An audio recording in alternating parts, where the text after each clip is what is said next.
أعوذ بالله من الشيطان الرجيم بسم الله الرحمن الرحيم الحمد لله رب العالمين وصلى الله على سيدنا محمد وآله الطاهرين. We were discussing verse number 58 of Surah Nisa. إن الله يأمركم أن تؤدوا الأمانات إلى أهلها وإذا حكمتم بين الناس أن تحكموا بالعدل إن الله نعم ما يعظكم به إن الله كان سميعا بصيرا. Indeed, Allah commands you to deliver the trusts to their rightful owners, and when you judge between people, to judge with fairness. Excellent indeed is what Allah advises you. Indeed, Allah is all-hearing, all-seeing. In our previous session, we discussed the first part of the verse, إِنَّ اللَّهَ يَأْمُرُكُمْ أَن تُؤَدُّوا الْأَمَانَاتِ إِلَىٰ أَهْلِهَا. Indeed, Allah commands you to deliver the trust to their rightful owners. And we said that the trusts may include different types of trust, like the trust that we have to give back to Allah subhanahu wa ta'ala, that is to perform our duties towards Him. The trust of people with us that we have to give back to them, and the trust because we are entrusted with the bounties that Allah has given us, and we have to deliver them back rightly, use them correctly, and that is the fulfillment of that trust. Now, there are certain narrations in this regard, which I said we will inshallah discuss in this session. In Majmu' al-Bayan, Tabrasi rahmatullah alayh reports a report from Abu Ja'far Imam al-Baqir alayhi salam, who said, إِنَّ أَدَاءَ الصَّلَاةِ وَالزَّكَاةِ وَالصَّوْمِ وَالْحَجِّ مِنَ الْأَمَانَةِ. Performing prayers, giving zakat, performing fasting, and hajj are the trusts, are part of the trust that this verse talks about. وَيَكُونُ مِنْ جُمْلَتَهَا الْأَمْرِ لَوَلَاةِ الْأَمْرِ. And also, this is a command to those who have sovereignty over the affairs, that they have to distribute the sadaqat, the zakat and alms, the booties, and whatever else which is related to the right of the people, justly, and give it back to them wholly and inclusively. This is one report. Now, in Tafsir of Surah, Tafsir of Surah is more focused on reports from A'imma alayhimus salam on different verses. He reports a couple of hadiths, some of which I mentioned previously, and some he reports from other books of tafsir. He says that from Imam al-Sadiq and Imam al-Baqir, in the interpretation of amanat, what are the amanat which is mentioned in this verse? إِنَّ اللَّهَ يَأْمُرُكُمْ أَن تُؤَدُّوا الْأَمَانَاتِ إِلَىٰ أَهْلِهَا. They said, إِنَّهَا فِي كُلِّ مَنْ اؤْتُمِنَ أَمَانَةً مِنَ الْأَمَانَةِ. Everyone who's entrusted with anything of amanat, of trusts, is actually addressed by this verse. Amanatullah, the trusts of God, which are awamiruhu wa nawahi, His commands and prohibitions, these are amanat. Amanatu ibadihi, fima ya'taminu ba'duhum ba'daha, min al-mal wa ghayr. And also the trusts that people entrust each other with, whether it's property, wealth, or whatever. Secrets, of course, secrets are not mentioned in this in this hadith. However, it says min al-mal wa ghayrihi, whether it's property or other than that. These are the trusts that you have to fulfill it with the one who has entrusted you with. One very interesting hadith, he says, Anhum alayhimus salam, from the A'imma alayhimus salam. So it hasn't come only from one Imam, exclusively from one Imam. Different narrations from different A'imma alayhimus salam has actually mentioned this in different wordings. Anhum alayhimus salam fi iddat rawayat. Various narrations we have in this. لا تنظروا إلى طول ركوع الرجل وسجوده فإن ذلك شيء اعتادوه فلو تركه استوحش لذلك. Do not look, if you want to judge the faith, religiosity, commitment of a person to religion, do not look at the length of their ruku' and their sujood, prostration and bowing. Do not look at that. Maybe they do long sajda in salat or outside salat, because this is something they are used to, and if they abandon it, they become frightened. ولكن انظروا إلى صدق حديثه وأداء أمانته. Look at the truthfulness when they speak, and if they deliver back the amana that they are entrusted with, different types of amanat. And also there's another hadith which tells us that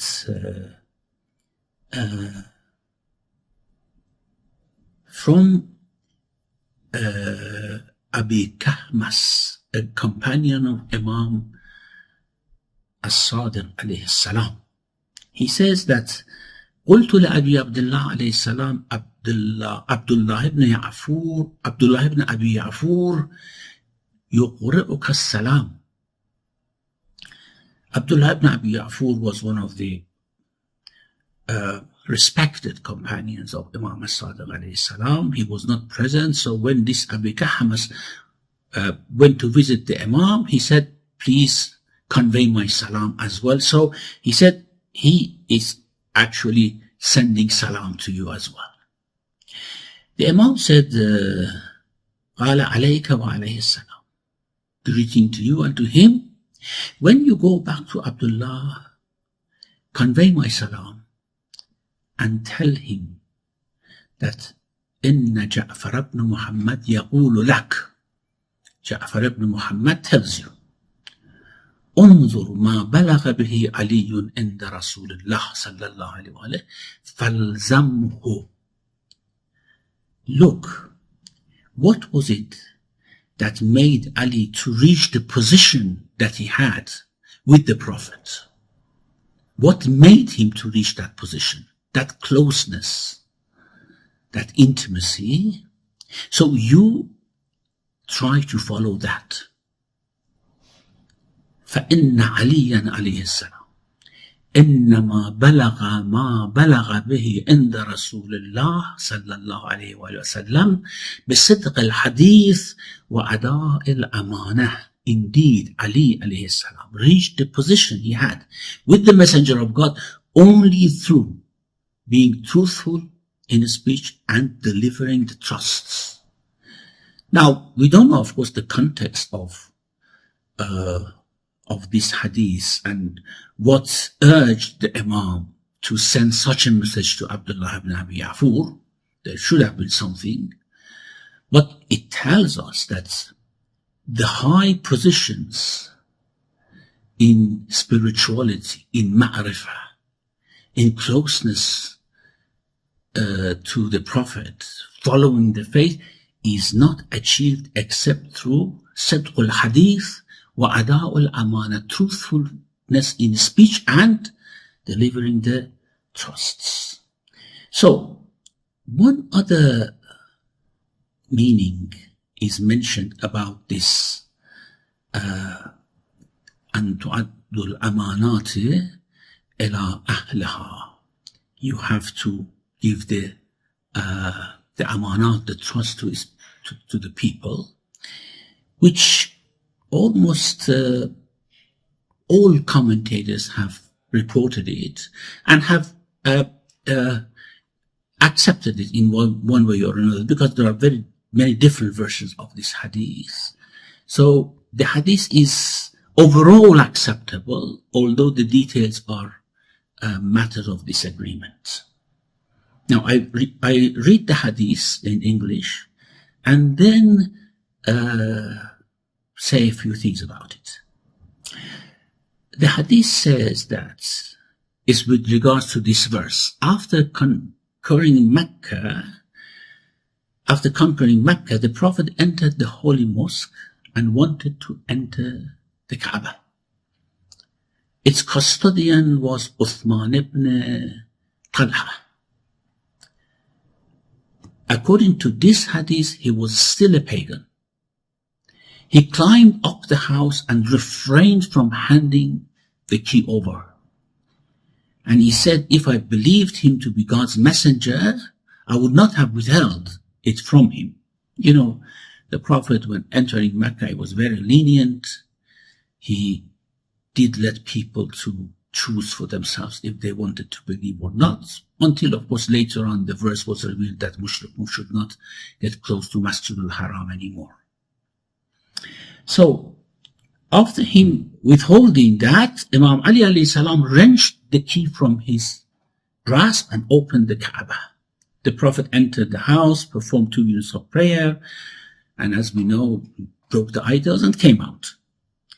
Then his uncle Abbas advanced and asked him for the key. Now that this is a pagan, and he is the custodian, having the sadana of Kaaba, custodianship of Kaaba, give it to me, because Abbas had siqaya as well, the honor of giving water to the pilgrims.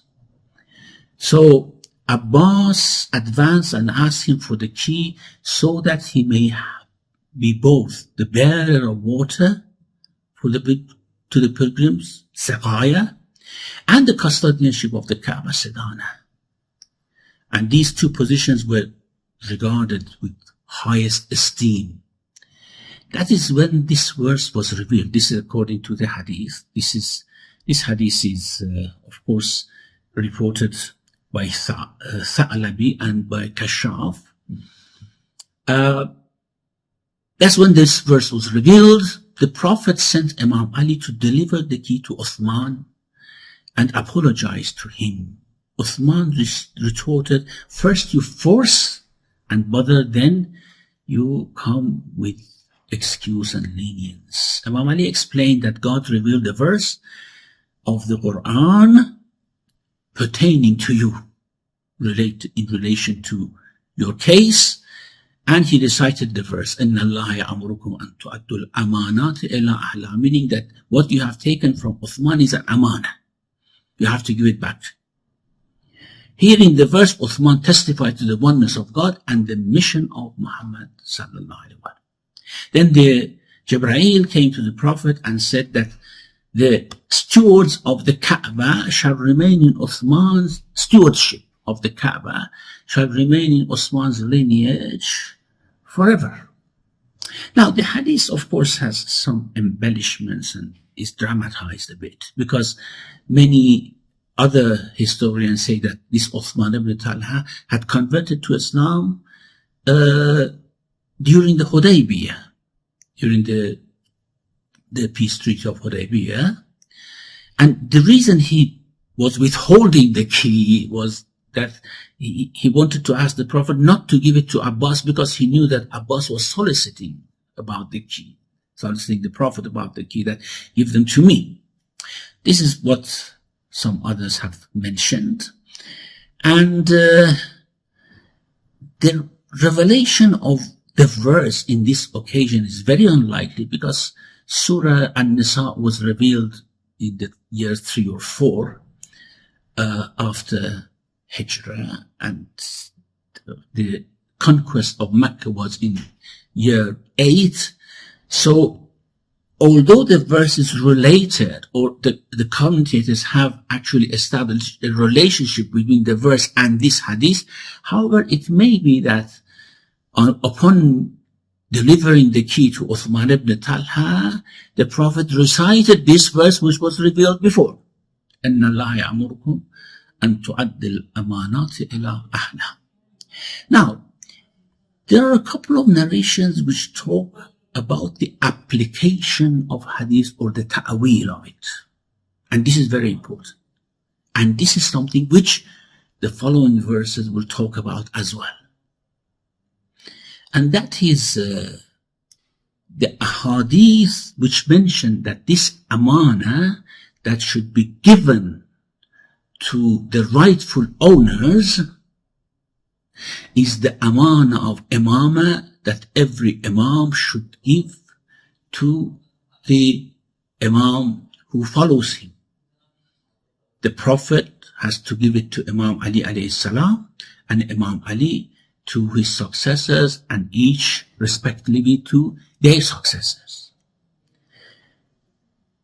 In Al-Kafi and many other narrations, this is one narration, there are many other narrations, it is said, إِنَّ الْخِطَابِ إِلَى الْأَئِمَّةِ عَلَيْهِمُ السَّلَامُ. This verse is addressed to A'imma alayhimu salam. أَمَرَ كُلٌّ مِّنْهُمْ أمر كل منهم أن يؤدي إلى الإمام الذي بعده ويوصي إليه. Of course, the hadith is أمر كل منهم, but it should be أمر كل منهم أن يؤدي إلى الإمام الذي بعده ويوصي إليه. Every imam is commanded to deliver to the imam who comes after him the position and make wasiyah to him. ثم هي جارية في سائر الأمانات. Then it is, of course, applicable to all other amanat. إن الخطاب إلى الأئمة عليهم السلام أمر كل منهم أن يؤدي إلى الإمام الذي بعده. So this hadith says that initially it is about imamah, and then it includes other things by extension. And in Tafsir al-Ayyashi from Imam al-Baqir alayhi salam, who said, Iyana ana. This is meant for us. أن يؤدي الإمام الأول إلى الذي بعده العلم والكتب والسلام. The Imam gives whatever he has in terms of knowledge, books, and the weapon, which is the weapon of the Prophet, one of the signs of Imamah, which is with the Imam. Give it to the Imam who comes after him. In this case, when we say إلى أهلها, doesn't mean the owner, the rightful owner, although it implies that, but it can mean anyone who is most befitting to hold a certain position. And certainly it's only the Imam who is most befitting to hold the position of Imamah. إِنَّ اللَّهَ يَأْمُرُكُمْ أَن تُؤَدِّوا الْأَمَانَاتِ إِلَىٰ أَهْلِهَا. Now, when the Imam says, alayhi salam, we are meant by the verse, or it is first revealed in our case and then by extension to other things, it may mean that this is the most important amana among other amanats, the most important amana that should be given to the most befitting person. The rightful owner is the most befitting person. This is the best of. So this is, in a sense, it is mentioning the most important instance of this command. the most important case of the command, which is of course imamah that should be given to others. However, it of course does not forbid the extension of the meaning to other types of amana, or to take it as a very universal and comprehensive command. As I said, this is ta'wil, this is application of the verse, which only the imam knows. Okay, the verse continues with وَإِذَا حَكَمْتُمْ بَيْنَ النَّاسِ أَن تَحْكُمُوا بِالْعَدْلِ. And when you judge between people, judge with justice. أَن تَحْكُمُوا بِالْعَدْلِ. Rule with justice. Now, adl, here in this case, of course, adl has different meanings. Justice here means to give every right to the one who deserves it. To give the right to the one who deserves it. This is al-hukm bil-adl. إِذَا حَكَمْتُمْ بَيْنَ النَّاسِ أَن تَحْكُمُوا بِالْعَدْلِ. So, adl means إِيصَالُ الْحَقِّ إِلَى صَاحِبِهِ. Giving the right to the one who deserves it, to its rightful owner. إِذَا حَكَمْتُمْ بَيْنَ النَّاسِ أَن تَحْكُمُوا بِالْعَدْلِ.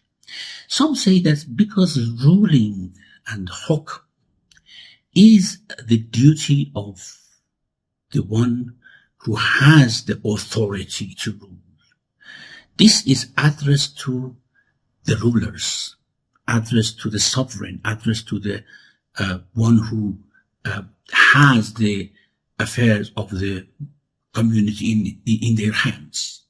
So, إِذَا حَكَمْتُمْ بَيْنَ النَّاسِ أَن تَحْكُمُوا بِالْعَدْلِ is addressed to the rulers. If we say this, actually this makes sense. This makes better sense if we talk about the previous sentence and say that it is also about giving the command, giving the mandate to the rightful person. تُؤَدُّوا الْأَمَانَاتِ إِلَى أَهْلِهَا وَإِذَا حَكَمْتُمْ بَيْنَ النَّاسِ أَن تَحْكُمُوا بِالْعَدْلِ. However, this may have a more general meaning, that not only the rulers, whoever is a judge, whoever who accepts your judgment. I mean, two persons may come to you and say that judge between us. And you want to judge between them. You want to issue a ruling with regards to their case. Even that is included in this. In Majmu' al-Bayan actually prefers the former view. It says, أَمَرَ اللَّهُ الْوُلَاةَ وَالْحُكَامَ أَن يَحْكُمُوا بِالْعَدْلِ. Allah is commanding the hukam, those who are vested with authority, to rule with justice, judge among people with justice. And he says, we have similar verses in this, who is addressed to those who had the authority. يا داود إنا جعلناك خليفة في الأرض فاحكم بين الناس بالحق. O David, we have made you a Khalifa on the earth, a viceroy on the earth. And because I do not directly judge among the people in this world, so you are the viceroy, you are my agent on the earth to judge. And you have to judge with justice. يا داود إنا جعلناك خليفة في الأرض فاحكم بين الناس بالحق. If we say it is more general, then we can include any judgment, as I said, as we have in a narration from the Prophet, peace be upon him, addressed to Imam Ali alayhi salam. He said, يا علي سو بين الخصمين في لحظك ولفظك. If you want to judge between two litigants, خصمين, then you have to make them equal, even in your look and your word. If you look at one, you have to look at the other in the same way. If you say a kind word or a harsh word to one, you have to do with the other as well, until you make the judgment. سَوَّ بَيْنَ الْخَصْمَيْنِ فِي لَحْظِكَ وَلَفْظِكَ. And also, I mean, these verses show that it is not limited to the rulers, to those vested with authority, but any authority which even ordinary people may give to each other for judgment. It is reported that two young boys, took a calligraphy that they had made to Imam Hassan alayhi salam and asked him to judge which one is better, which one has written better. Imam Ali alayhi salam saw that apparently Imam Hassan was also very young. That's why these two young boys took it to him. فقال يا بني, oh my little son, انظر كيف تحكم. You have to consider how you judge, even in this case. فإن هذا حكم والله سائلك عنه يوم القيامة. This is a ruling. And when you make a ruling, Allah will ask you about it on the day of judgment. At the end of the verse, it says, إِنَّ اللَّهَ نَعَمَّ مَا يَعِظُكُمْ بِهِ إِنَّ اللَّهَ كَانَ سَمِيعًا بَصِيرًا. It is good thing that Allah is advising you to perform, to do. Excellent indeed is what Allah advises you. إِنَّ اللَّهَ نِعِمَّ مَا يَعِظُكُمْ بِهِ إِنَّ اللَّهَ كَانَ سَمِيعًا بَصِيرًا. Indeed, Allah is all hearing, all seeing. Now, موعظة, when we actually use it in the context of the address of Allah subhanahu wa ta'ala, is equal to command. You see, at the beginning of the verse, it says, إِنَّ اللَّهَ يَأْمُرُكُمْ. Allah commands you. And at the end, it says, Allah advises you.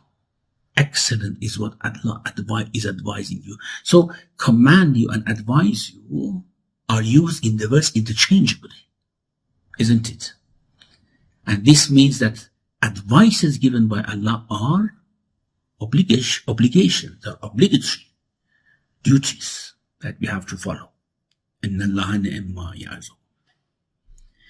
And it's rule of reason that God is an authority over his servants, not their advisor. Hence, his mu'azah is like his wasiyah, and his wasiyah is like his command. It's the same thing. But why he uses the term mu'azah, inna Allah ni'imma ya'idhukum bih? Because actually he's telling us that all his commands are good advices. It wants us to understand that he is not just because he has the power and authority, he just wants to command. No, his commands are good advices to you. Inna Allah ni'imma ya'idhukum bih. And also, ni'imma ya'idhukum bih, excellent, good thing that is what he advises, also means refer to your conscience. Refer to your conscience and see if these things are good or bad. In your judgment, in your conscience, are these good or bad? You realize that this is good, and therefore it's only to good that Allah advises you. Inna Allah ni'imma ya'idhukum. Like the other verse in Surah An-Nahl, Inna Allah ya'muru bil-adli wal-ihsan wa ita'i dhil qurba. Allah commands to justice, benevolence, and giving to the relatives. وَيَنْهَى عَنِ الْفَحْشَاءِ وَالْمُنْكَرِ وَالْبَغْيِ. يعظكم. He is advising you. لعلكم تذكرون. So it's beautiful. I mean, first Allah says, إن الله يأمركم, commands. And then he says, this is good advice. Don't take it that Allah is putting so much burden on us, so many burdens on us. Allah just wants to command and then punish. No. These are good advice for the growth, for the perfection of your personality. إن الله كان سميعا بصيرا. سميعا بأقوالكم وأحكامكم. He hears what you say. He hears how you rule. And also with regards to amanat, he can see how you deal with them. He can see and he can hear.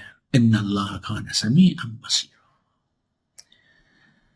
الحمد لله رب العالمين. ربنا لا تزغ قلوبنا بعد إذ هديتنا وهب لنا من لدنك رحمة إنك أنت الوهاب. وصلى الله على محمد وآله الطاهرين.